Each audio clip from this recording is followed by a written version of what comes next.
Game time decisions with you on SportsGrid on a Monday night. Kevin Walsh here, back in the mix, alongside, of course, Gabe Morency. Gabe did a fantastic job holding things down Thursday and Friday. We got a huge week ahead of us here on the show. We're going to have some beefed up coverage, of course, for the NCAA tournament on Thursday and Friday. That bracket unveiled yesterday, Gabe, and we still got a lot on our plate to be betting on tonight.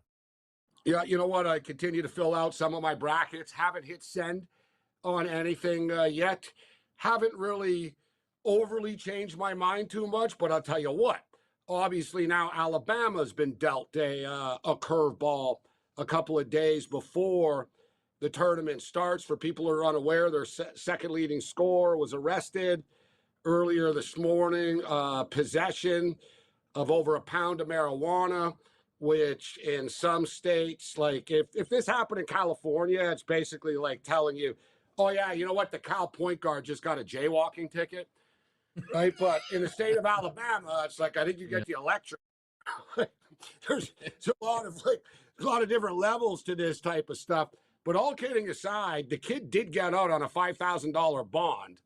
And I'll tell you what, Kevin, we've seen this before with Nate Oates. We've seen this before with Brandon Miller. We've seen it before with the Alabama program, in which he doesn't seem to mind about negativity or hurting, you know what I mean, political correctness or what people think.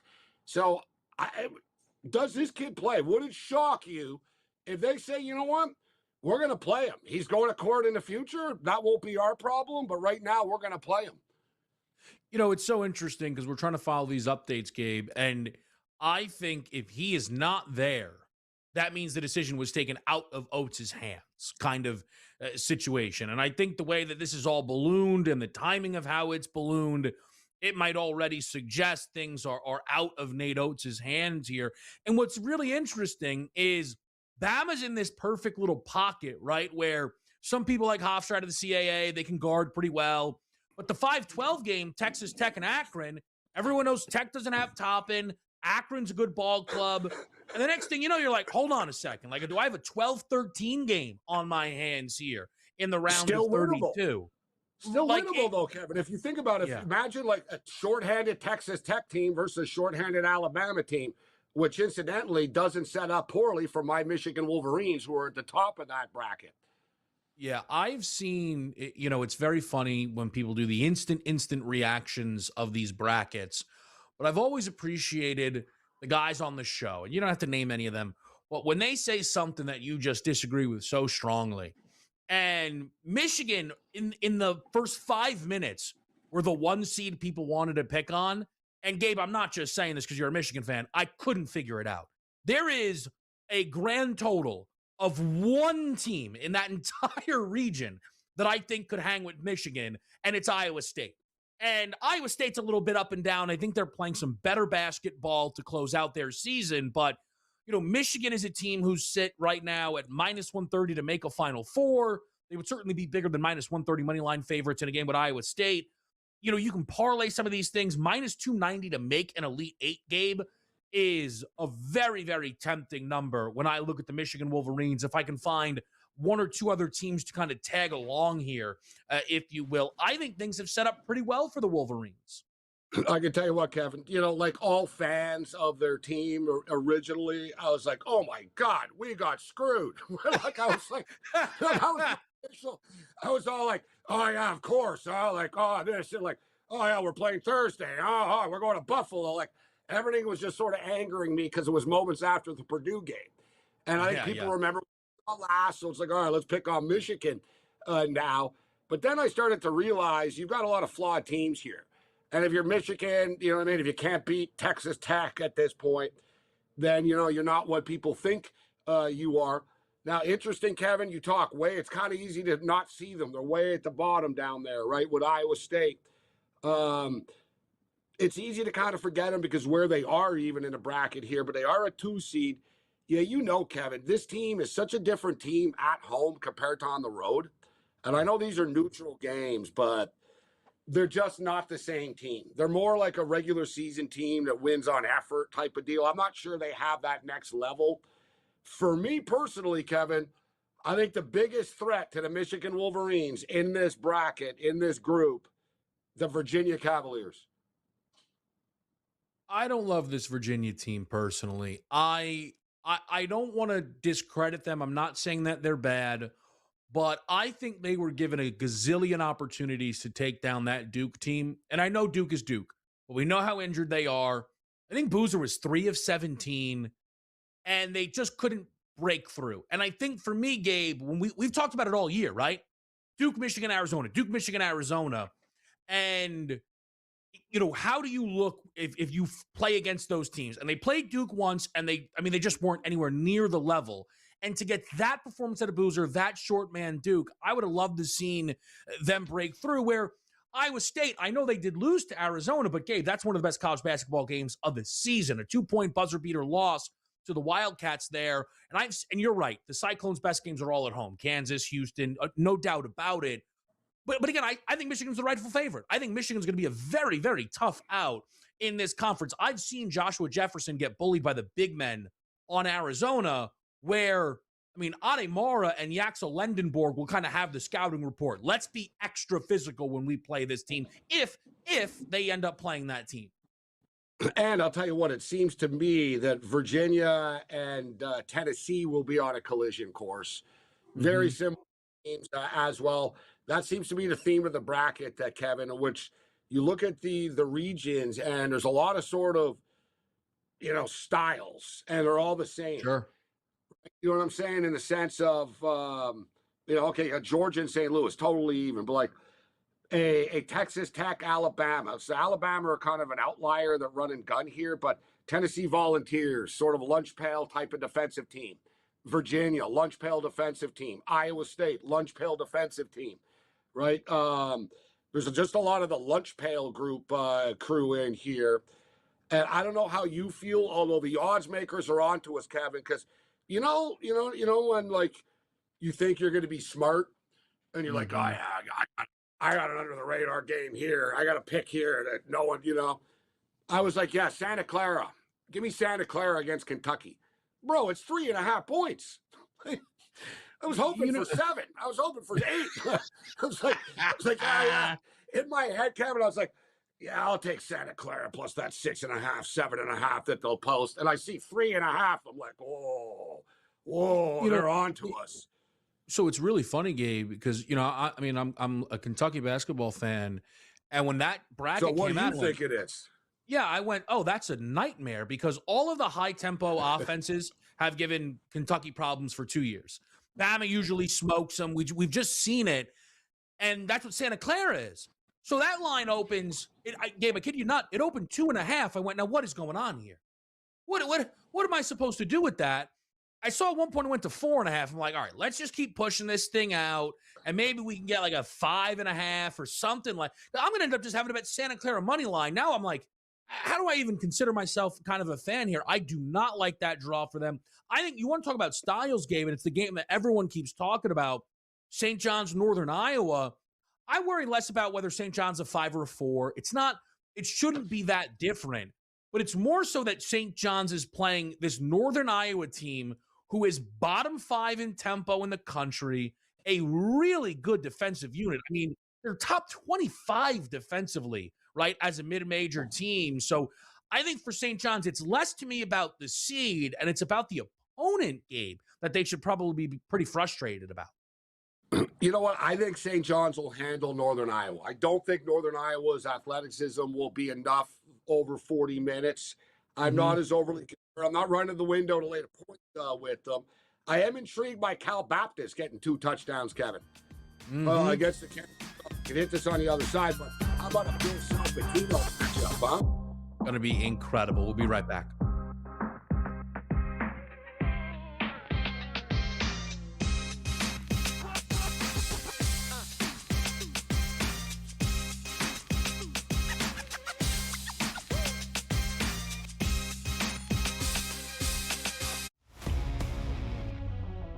Well, still, even though he gave up that home run, Tom, you know the number's going to be there. If he stays healthy, who's touching that guy? Well, you mentioned him. The only player I've interest in betting on for the AL Cy Young this year would be Brian Wu. And it's a combination of everything. It's a combination of the odds. It's a combination of his underlying skill set. where I believe he's trending in terms of his career. Pro Baseball Today, only on SportsGrid. On the Thunder side, while they haven't had their stars totally for the entire regular season, they're still 3-4 games ahead of where the Spurs are, and that says a lot. Without SGA, without J-Dub, who's missed a large chunk of the year, Chet missed some time, for them to be still good enough to keep winning and stacking these wins, it means something, and it's actually building confidence for those others. Newswire, only on SportsGrid. You put Zach Branch on the Buffalo Bills on the football field at the same time with Cook and these wide receivers, and you have Branch set up in a slot in motion and stuff, and you put that speed. I want a game difference maker. DJ Moore's not a difference maker, right? He helps, he's good, right? But it's not that game changer. But to me, Kevin, they need game changers on the defensive side of the football. Game time decisions, only on SportsGrid.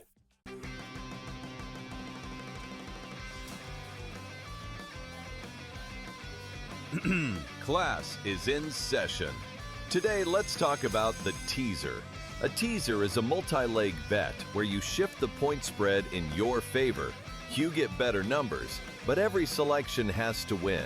It doesn't matter what you bet if you don't have the insights. Tune into SportsGrid and get ahead of the class.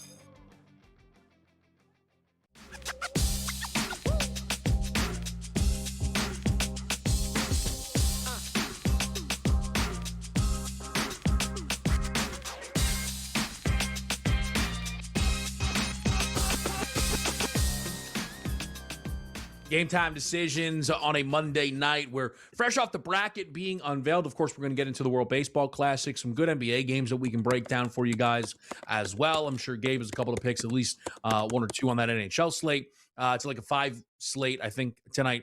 But with the bracket coming out, Gabe, one of the things a lot of people are talking about is, I don't know if you might be muted there. I feel like you wanted to say something I didn't hear, to just let you know.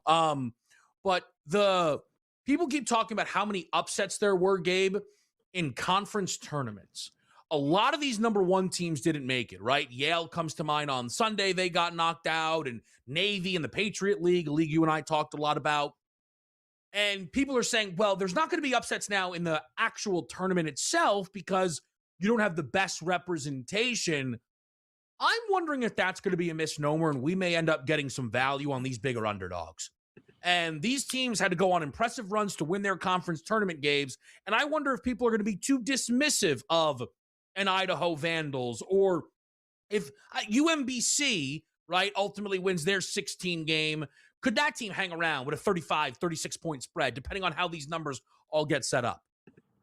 You know what I think? The one team, Kevin, has got a puncher's chance. And you're right. I think it's a pretty chalky tournament this year, to be honest. And in fact, I haven't seen, look what they did in the East region. You have 4 coaches that have won national championships before. Yeah. Like, you've got 4 coaches that are good enough to win games. We can argue about UConn and their seed and this and that and the Big East. But I'll tell you what, you put Hurley and his UConn team in a tournament setting, they're not easy to deal with. Right? Mm-hmm. Michigan State, last team to win from the Big Ten, not easy to deal with. Let's see what Darren Peterson has up his sleeve, right? I mean, people could talk about, oh, listen, Peterson, not whatever, dude. Who cares? You know, Kevin, he's averaging 29 minutes a game right now. You know what I mean? He's playing, right? At the most critical time. He's playing right now. Yeah. That we talked about Michigan, and all said and done, I'm comparing it to some of these other paths, and Duke's path is not a fun one. TCU can play, bro. That Ohio State TCU game is going to be good. But I got TCU surviving. They could play with Duke. And then, look, you got St. John / Kansas on a collision course with Duke pretty early. Mm-hmm. As far as the outline, Kevin, I'll throw a couple of teams at you, and you tell me. You got to sort of say, all right, not just who's sort of good, but is their path? Can they beat the teams that they're actually playing? And what about South Florida? 12-game win streak right now?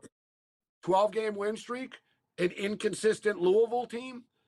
They could beat Louisville, and then they would get Michigan State after that, which I don't think they would be overwhelmed, but I'll throw a hot take. We'll just cut to the chase. My hot take here, Kevin, Every year we see one of the teams out of the play-in goes on a run, right? Just it's point blank. One of the teams that plays in a play-in, and it's not the Howards, UMBCs of the world.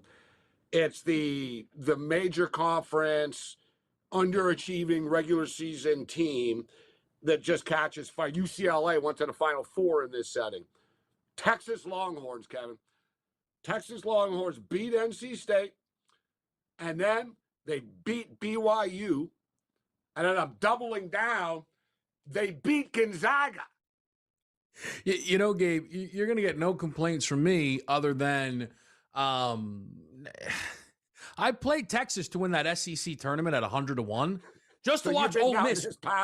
You've been down this path following for them. Yeah. Right. Like I hope they can score this team. Yeah.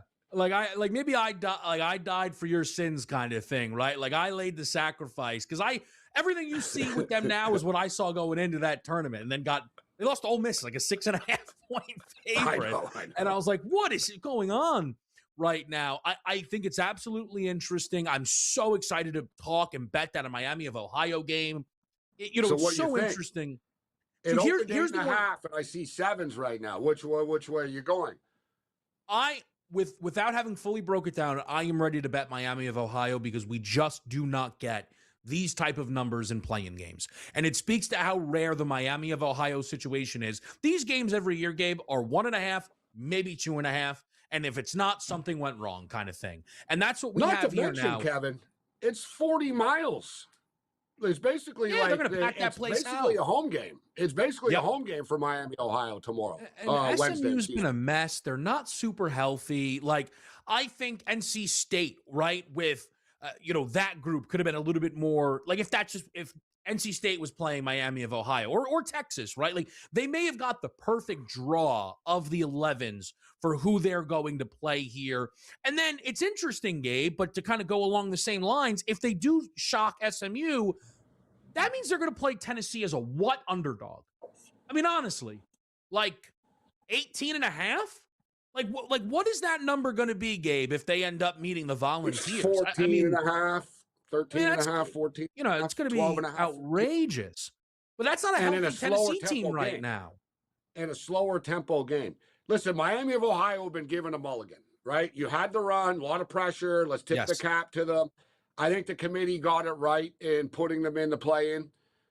You know what I mean? I don't think they couldn't get an at-large. So I think, I think the put them in the play-in, I think was a fair conclusion when it was all said and done.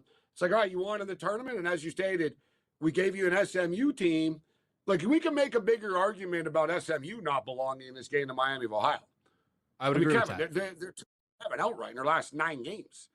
Like, they literally had like a million chances over the last 2 weeks, 3 weeks of, all right, prove yourself a little bit here with a big win. They never do it. That was where Bruce Pearl, I think, almost kind of he ended up becoming the villain of the Miami of Ohio story. And I thought he did a good job on the show, Gabe, when he said, I think Auburn should have been in, or Oklahoma over SMU. And I think he pointed to the correct team. Oklahoma was playing good basketball down the stretch, too. Yeah. What's killer for Auburn, Gabe, is I don't know if you were watching the game against... Kevin. Even Indiana. To me, Indiana is more worthy than SMU is. It's interesting, though, right? Like, where does the ACC all of a sudden get that kind of credit, right? Like, Clemson's an 8 seed. Do they feel that good? Louisville is 6 seed. Do they feel that good? Like, sometimes, and you know this, Gabe, obviously you've been doing it a long time. Sometimes you can find a conference and go, that conference isn't as good as everybody thinks. I'm going to fade it. Maybe it's the ACC this year. We're going to talk to Craig Mish about the WBC after the break on SportsGrid.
Game time decisions on a Monday. We are focused on the World Baseball Classic, and Craig Mish joins us now to help us out a little bit more. Craig, you were in the building for the U.S. and the DR, a much anticipated game here between these two teams that really delivered, right? Despite the low score, it added a ton of drama in each at bat, especially with both teams pretty often sending up power hitters who at any moment could extend the lead or tie the game, flip the lead.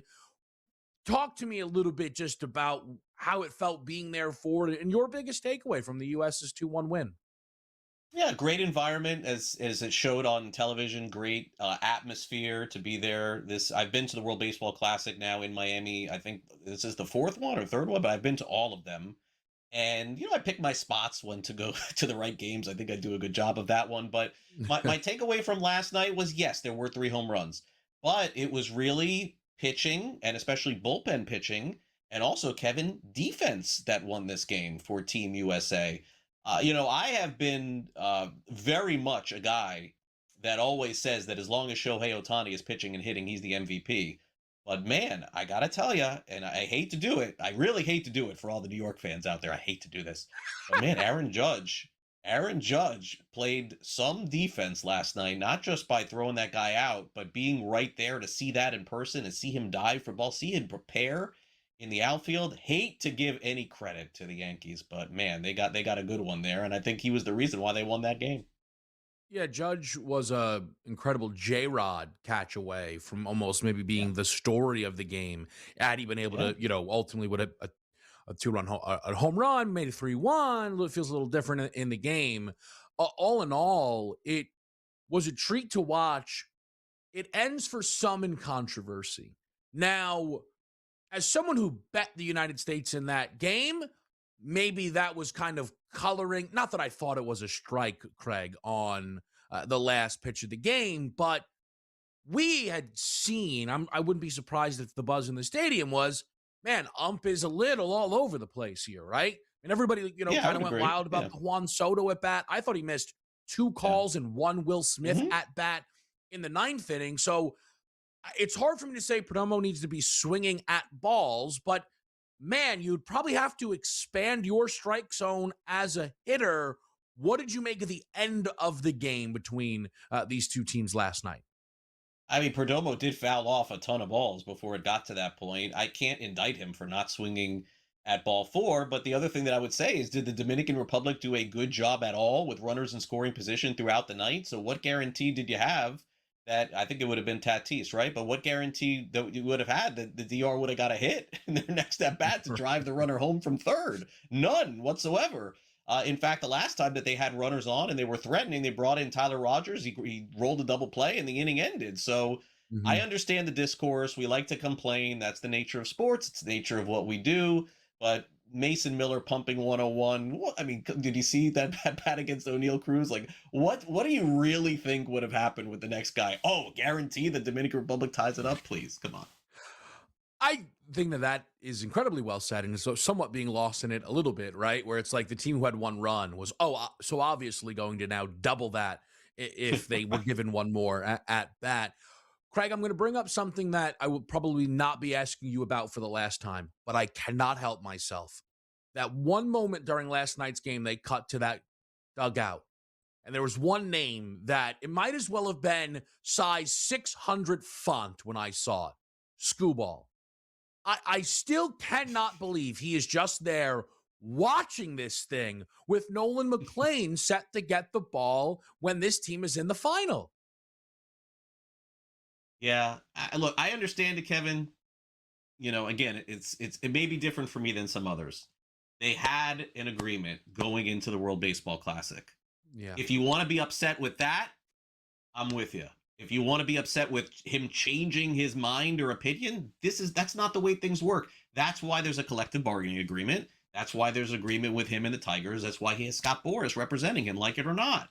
This is what they agreed to at the beginning. And if Team USA loses and McLean gets beat, we'll be back here tomorrow. And you could scream at me again. That's fine. But I'm not going to change my opinion. Skubal, to me, is doing the right thing. I understand it. Next year, maybe some more clarity going in. Yeah. Fair. The clarity is there. He determined he wasn't doing it. Yell at me tomorrow. Or, I'm sorry, Wednesday. If they lose to Italy or Venezuela. Well, fine, do it. I might yell even if they win the game. Craig, great talking as always. We'll be right back here on Game Time Decisions.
Back on SportsGrid, talking a little WBC. I want to stick with the United States-Dominican Republic game because, Gabe, I know, kind of from afar, you and I bet this game different directions, but I think what I can confidently say is we both knew what we were doing, and that you took the Dominican Republic on open and told people this number's out of whack, and you couldn't have been more right. The U.S. opening at minus 160, minus 170 was a very misguided number, and one that I personally never would have bet the United States at. I bet the United States about 25 minutes before first pitch at minus 120 because, okay, now that's a number. Yeah, that's a number I can get involved with kind of. And look, the difference in the game was a run. It was a great baseball game, a memorable game. What was your biggest takeaway watching it? Juan Soto said after the game that the Dominican Republic proved that they were the best team in the world, despite losing that game. Now, you can take that in any way that you want to take it. I think it's going to come across wrong. You can say, listen, I'm proud of the way that we played, but I think it's kind of the cold, hard truth of baseball, Kevin, in which the better team doesn't always win the game, right? Just point blank. And, USA-Canada, the gold medal game was a classic example of that. Canada basically dominated the U.S. in the gold medal hockey game, right? Nate McKinnon scores, Kevin, literally 999 times out of 1,000, right? In that spot. For whatever reason, he missed the net, right? Hellebuck stands on his head, boom, turnover, USA wins in overtime. And Nate McKinnon, one of the greatest players ever, what did he say after? The better team didn't win. Right. But he finished his sentence. It got sort of cut off by everybody and got clipped up. But he said the better team didn't win, but that's sports. He said we had our opportunities a lot more than they did, but we didn't capitalize. Congratulations to them. And very similar to my Dodgers, Kevin. They beat the Toronto Blue Jays, but like it was like an act of God, bro. The ball gets stuck in the wall. No, but you know what I mean? Remember the ball gets stuck in the wall. Like Dean puts his hand up. They're out at home plate by literally a split, like millisecond. Like, you know what I mean? Like, it was just like one thing after another. And it was like just some sort of like invisible force field that would not let the Blue Jays win. And like Dan Schulman said, he goes, the Blue Jays just came as close to winning the World Series as you can without winning it. And if you're the Dominican Republic, you had numerous runners on, Kevin, in the 5th and the 6th and the 7th and the 8th and the 9th. Well, I want to get to tonight's game. We can talk about the umpire. It was bad. But at the same point in time, the Dominican Republic had their chances, right? The ump was bad, but two things can be right at the same time. The ump was bad, but you had your chances. The one at bat that really, two things, and Tatis is involved in both of them. Why do you challenge Aaron Judge? He already did it earlier in the tournament where he gunned somebody out. Aaron Judge is an amazing defensive player. He's not just like a home run hitter. The guy's like really good defensively. He's got a freaking cannon for an arm. He wasn't even that deep in the outfield. And Tatis, like, dude, like you didn't have a hope in hell of being safe. So last run, you're on second base. That really hurt. Then after when Austin Wells hits the double, I thought Pujols should have pinch run for him. You got a catcher out there. You're down by 1 run. You need some speed out here now. And then after, lo and behold, you get the bloody hit after. Like the baseball gods were not on their sides. You got a guy on second, your 8 hitter Wells. Your number 9 hitter Perdomo comes through and smokes one. But the problem was Wells had to wait to see if Witt was going to catch it. Like Witt jumped up. He nearly caught it. So Wells sort of had to wait. Didn't get a good jump. Isn't the fastest dude. Held it third, but then you got second and third with 1 out. And Fernando Tatis, all you have to do, bro, is hit the bloody ball to the opposite side of the infield or hit the ball into the outfield, and you're going to score the run. He did neither. He struck out. And then there was a bad call on Soto. But he did neither. He struck out. To me, like Tatis, base running blunder, Kevin, and then Tatis not just getting the runner home is what stands out to me the most about that game. Yeah, I think that's totally fair. I think to bring the Soto comment back, I think Soto the is greatness of the USA bullpen. That's the negative side of DR. Let me just throw the other side of Bednar and everyone. Mason Miller, dear God, man, like they kept getting in trouble and they kept getting out of it.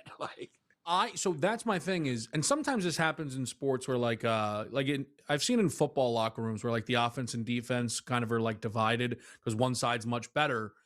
I think the Dominicans have the best lineup in this whole thing. I don't even think it's much of a debate, but I think the U.S. is the better team because I think they have better pitching right now. Like the reason the U.S. were favorites in this game is they threw Paul Skeens and the DR threw Luis Severino. And you noticed, by the way, but Severino was good, and Kevin, but how quick did Pujols pull him? The USA literally struck out like 17 times. Yeah. Like, that's why I'm saying, you look at, if it's one of those games like a football team, trust me, as a Buffalo Bill fan, I do this all the time after every playoff loss, Kevin, where it's like, how did we lose? You know what I mean? It's like, so you're telling me Josh Allen had 388 yards and ran for this, right? And you're telling me we lost, and 5 we held the other touchdowns. team to this, and we lost, right? Like, if you're the Dominican Republic, be like, yeah, we faced Skeens. He only had 2 strikeouts. We had like 6 hits or something against him. Oh, yeah, we only gave up 2 runs. We struck them out 16, 17 times. But you lost. Robbed a home run. Who the hell would have thought, like, yeah, exactly. Who in the world would have thought that there would have been a 2-1 game too, Kevin? So I guess the question is now, is it Italy or Venezuela? The Italians, I've been riding this wave, bro. Yet I just feel like Venezuela, I undersold them, and I think Venezuela are ready to make it to the final. I think it's a tough call. I feel like I usually can kind of point either direction of which way I'm leaning in a game where I now can't tell. It's been my favorite part, Gabe, of covering this tournament with you is kind of almost poking at where the odds makers are overreacting. But now I feel like they've kind of got me where are Italy this good? How impressive is the Venezuela win over Japan? I think But it's they're very begging you tricky. to take Italy right now. You look at Italy. Yeah. Italy are undefeated. All Italy have done is won. And not only win, guys, but club teams to death. Like, for the most They're part. averaging, what, Like, they're 8 not runs a winning like, game? oh, they won 1-0, and it was, oh, they got lucky, or they got a great pitcher. It's like, no. They hit a bunch of home runs, and they outscore you. Yeah, they've scored at least 7 runs in every single game, which is remarkable. So I'll tell you how I bet this game, Gabe, and it's the Venezuela team total under 5.5. It's about even money, where I don't really want to get in front of Italy, like, because kind of all of their scoring efforts have been remarkable and surprising, and they jump on teams, right? But I don't want to take under 10.5. To me, if Venezuela scores 6, 7, 8 runs, it's not going under 10.5 anyway. So I'm going to take the under the Venezuela number. Aaron Nola's going. He was fantastic, like you said he would be, in his first start already.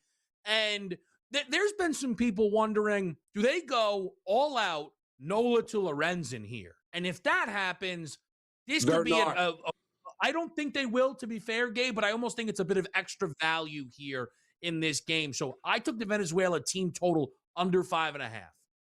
They've got Lorenzen slotted for tomorrow if they win, right? So Lorenzen versus the United States, the rematch all over again.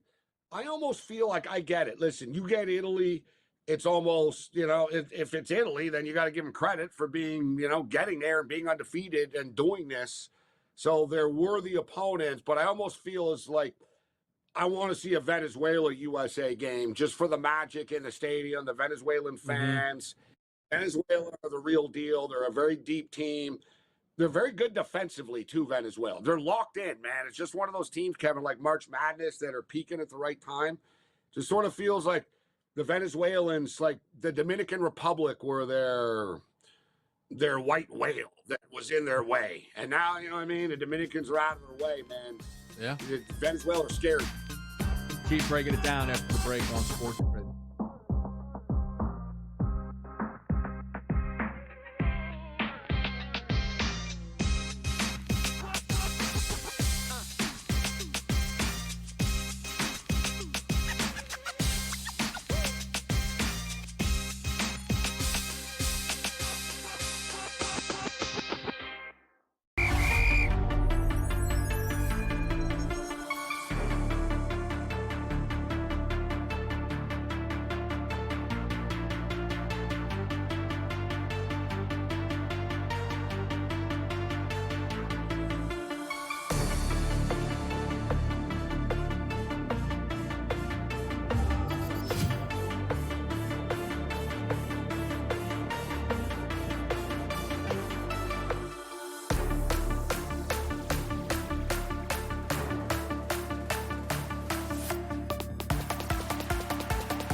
Game time decisions. We're back on SportsGrid. Good news. All the baseball defense conversations were handled during the break, so we don't have to carry those over anymore. Flash that leather, baby. I don't want to. I know we got to get to the NBA board, but I got to tell you, man, John Heyman, longtime, of course, Major League Baseball reporter, and I don't know, maybe he got some of this wrong, but he's now saying that David Bednar's out probably for Tuesday. They don't know if Mason Miller's available. I don't know if this is like a DeRosa management thing. The scooball piece of it, Gabe and I have talked about. The U.S. seem like they are actually listen, hold on, though, Kevin. I just want to applaud Scooble for his patriotism and his heroism for driving through a rainstorm to support the boys, as he stated. He showed up. Did he drive himself? Evidently he did, yes. Evidently. Which is more dangerous than pitching, actually. I'd be like, I don't want you driving in some thunderstorm on the Florida highway. I'd be like, nah, we'll get you a driver. But Tigers should say, you know what, Tariq, we'll pay for a plane and you can pitch. Please stop driving in rainstorms. Yeah. The U.S. do keep doing this kind of thing. If he got into an accident. Yeah, which it would be sad. No, I also, again, I don't want to go crazy, but the idea that it is more dangerous for him to pitch 70 pitches against whomever it would be in the final than 180 innings for the Tigers this year is legitimately insane. And it's just the logic has kind of escaped this conversation. But it just, every time where it feels like we can kind of pull it back, it's like, yes, the U.S. does care about the World Baseball Classic. They kind of do something where it's like, they care enough. They objectively do not care as much as the Dominican Republic or Venezuela or Italy. And that is kind of crazy to think about. And it shows it's a cruel world. It's like Canada. No, they don't care about anything besides hockey. Like to lose the gold medal game, right? Buffalo Bill fans, same thing. Mm-hmm. They want nothing more. They can't get it. I've always said this, Kevin, just because you love something doesn't mean it'll love you back. And sports is a great equator of that. You ain't kidding. Love the team. How's that worked out? You getting a lot of love back? For Browns fans, Jets fans. Let's get to the NBA slate here, Gabe. There's a couple of interesting games. I also, by the way, the Eastern Conference is becoming the most confusing thing in the world. Basically, at any given week, one of these teams is flirting with a 10-game win streak. And we now have two of them playing each other, but it's never the Pistons, right? It's never the Pistons or the Celtics. It's the Hawks and the Magic. Atlanta's won 9 in a row. They've literally not lost a game since the All-Star break. Orlando has won 7 in a row, including a couple of good wins. Cleveland, probably the most notable one at Miami, wasn't bad. Is this a game that you're betting tonight, Gabe, or are you looking elsewhere on the NBA card? Yeah, I got to be honest with you. With everything that's been going on in the sports world, we got, the college basketball tournaments, March Madness coming up right now, and the WBC. It's easy not to realize, holy crap, the Atlanta Hawks are on a 9-game win streak right now, as you just stated. Wow. And, I guess the trade is working out well for them, right? The Wizards are giving up 83 points to players with Trae Young, and the Atlanta Hawks are on a 9-game win streak. Speaking of which, Kuminga is actually questionable tonight. We'll see if we'll dig down deep there. But one player, Kevin, and how do you want not be interested in this game tonight? Seriously. Atlanta's playing some of the best basketball in the NBA right now. And once again, we get back to defense, Kevin. Not baseball defense, but basketball defense. These guys, during their win streak, have held opponents to 100 points or less 4 or 5 times. The Atlanta Hawks play defense now, just point blank. There's a new look Atlanta Hawk. They have a new sort of attitude. And I'll tell you what, a player that flies under the radar because everyone puts up big numbers in the modern NBA, but Jalen Johnson's having a hell of a year, man. This guy puts up triple-doubles, double-double machine, triple-doubles, averaging 23, 10, and 8 on the season. His point prop tonight, Kevin, is 22 and a half. He's coming off a 20, his current form, 23, 21, 27, 35, 20. I think there's an opportunity for him tonight. I'm not opposed to the points, rebounds, and assists with him either. The combo, it's 41 and a half. I think the Hawks win the game tonight. And they're healthier than Orlando are. And I like Jalen Johnson to go off tonight. Yeah, I was interested in some of the McCollum numbers. He made 7 threes, had 30 in the last game. I wonder if they feel they found something there. You mentioned Washington, Gabe, and I'm kind of kicking myself because I feel like I could have seen this coming. But you're right. There's so much going on, right? WBC, like all these college tournaments. The Wizards have now covered 2 in a row since giving up the 83 to Bam. And one of them, they covered, against Orlando with the overtime. Against Boston, they were down 30. They found a way to only lose that game by 11. Like, they're not going to win games because they're terrible, but they're going to fight. Like, it's 7.5. A Warriors team that's lost, 7 or so in a row. It's not a game I'm betting, but it's something I want to really keep an eye on. And if anything, I may get back to short-handed Warriors, Kevin, too, tonight, right? Although you've got Porzingis playing. And you got Melton. It's Pozinski, Melton, Porzingis, and Santos. I'm curious, though, Gabe, because the following games for Washington will be Detroit 2 in a row and then Oklahoma City at home. I'm not betting Washington tonight, but you're going to get 15 in all of those games. Even more. It's going to be something I'm going to keep an eye on. Something I am betting tonight, Gabe, is Jaylen Brown over 23.5 points. Someone who averages 28 a night has been impacted by Tatum coming back. But I think we're seeing the books adjust a little too much here. One of the simple things is Jaylen Brown scored 16 against Washington. It was the 6th time this season, very few times, he has scored under 20. He scored at least 30 in the following game every single time.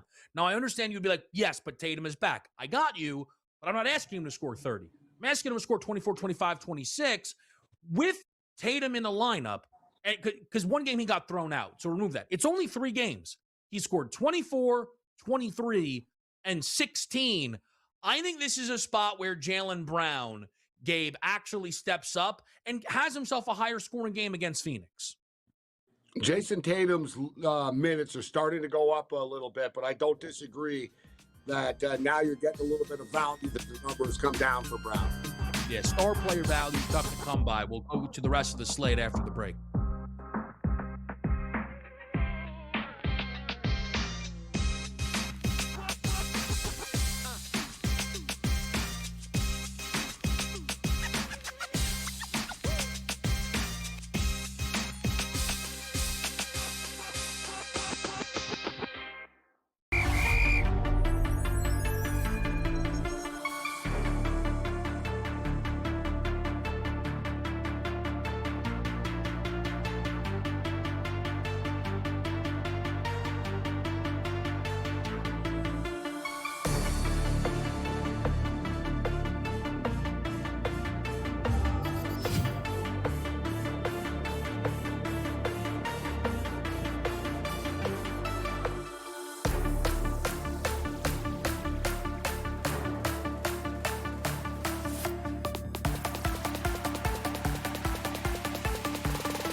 We're going to go through this slate, all right? We're going to give you all our picks, I promise you. But we opened this show talking about Alabama's Aiden Holloway.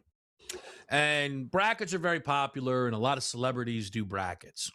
Well, we just were given a celebrity bracket that has Alabama going all the way to the Final Four. Who other than Snoop Dogg? That is so on the nose. I cannot believe it. I cannot believe it. They put a little elephant emoji too next to it. I thought it was a cloud of smoke at first. I'm not even kidding. I cannot believe Snoop is all in on Alabama. You can't make this. You know what? Maybe we're going to find out in a couple of days. Snoop was the one hooking him up with the weed or something. Like you're right. Of all people, Snoop's on Bama to run deep right now. Oh, it's too perfect, man. It is just so spot on. I couldn't help but bring it up. Let's go through the rest of this slate here tonight. Unbelievable. I'll go quick here, Gabe. We mentioned I got Venezuela team total under 5.5. I'm giving Nola some respect here. I think Venezuela can win the game, but I don't see them scoring 8 or so runs in this game. They average a tick under 7 so far. Really like Jaylen Brown over 23.5 points. I'm taking Herbert Jones over 1.5 made threes. Jones has attempted at least 5 threes in 4 of his last 5 games. He went 1 of 7 last game. Dallas isn't a very good defensive team, so I think he'll get some looks from beyond the arc there. And I took a Clipper team total under 112.5 tonight. No Kawhi Leonard. The last time this team was without Kawhi, post-Harden trade, they scored under 90. Now, they didn't have Garland, but they're playing the Spurs, one of the best defensive teams in the NBA. I don't want to lay the number on the road here because I do think Garland and Mathurin will be excited kind of to run the show, but I don't know how efficient it'll be. So I took a team total under for the Clippers, 112.5, Gabe. Yeah, I'm intrigued by that game, and I got a pick for, but I'll start off at the top. Let's go with the Atlanta Hawks. Starting to move a little bit now, guys, up to 3.5 right now, but I think the Hawks get it done on their home court. Smoking hot basketball team, playing well at both ends of the floor. Jalen Johnson's been lighting it up. So pick your choice. Over 22.5 points. I don't mind the over 41.5 points, rebounds, and assist prop as well, or even if you want to dabble in a triple-double. We'll ride the Lakers, guys. Speaking of hot teams, man, the Lakers are 8-1 in their last 9 basketball games. I love the quote from J.J. Redick that I read about. He said the guys, took it like a playoff game. Like the Lakers are starting to dial things up a little bit right now. They were winning without LeBron, but you know what I mean? They still have something going on here. You talk about Houston's bad chemistry. I always look for a spot to pick on Houston. Give me the Lakers plus the 2. And I know you've been betting this along the way here, but Darius Garland, guys, no Kawhi. Somebody's got to shoot tonight, right? It's going to be Garland and Benedict Mathurin, but over 2.5 3-point shots made for Garland tonight. He's gone over. He's hit 3 or more 3-point shots, guys, in 4 straight and in 5 of their last 6 games. He takes 9, 10. You look at his attempts, 10, 9, 9, 8, 4, and one of them, 7, 9. And now there's no Kawhi. He's going to shoot tonight. And San Antonio don't really defend the 3 much either. So there's no reason why he doesn't hit the 3s. Hockey, guys, I had a lot of hockey picks tonight, but I'll give you another smoking team. You want a smoking team, guys? The Dallas Stars have won 14 of their last 15 hockey games. Utah have lost 4 straight. They've given up 15 goals. They've only scored 7 during this streak. And the Stars are on the verge of franchise history. With a win or an overtime loss tonight, it would stretch their point streak to 16 games, breaking their own record that was set in 1998. It's a dangerous team, the Dallas Stars. Lay the 60 cents tonight. Give me Venezuela to advance to the final.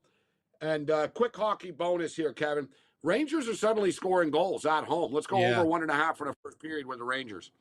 Yeah, I just want to say that Garland look is fantastic, by the way, because the volume's only going to increase. Teams don't like to drive with Wemby waiting in there. That's fantastic. I'm interested in Luka's assist tonight, by the way, waiting to see if Şengün is going to play in that game or not. Some crew best bets here on the way out as well. Look at this. First period over. Bruins Devils. There we from go. Chris. AJ, agree. Your guy. On the Rockets, though, going against you, Louis Arise home run from Sam Yarnell, Gabe. Unbelievable. I don't know where he finds this stuff. Number 1, I'm disappointed in AJ that he's going against me. Number 2, very disappointed that it's a pretty mainstream pick, AJ.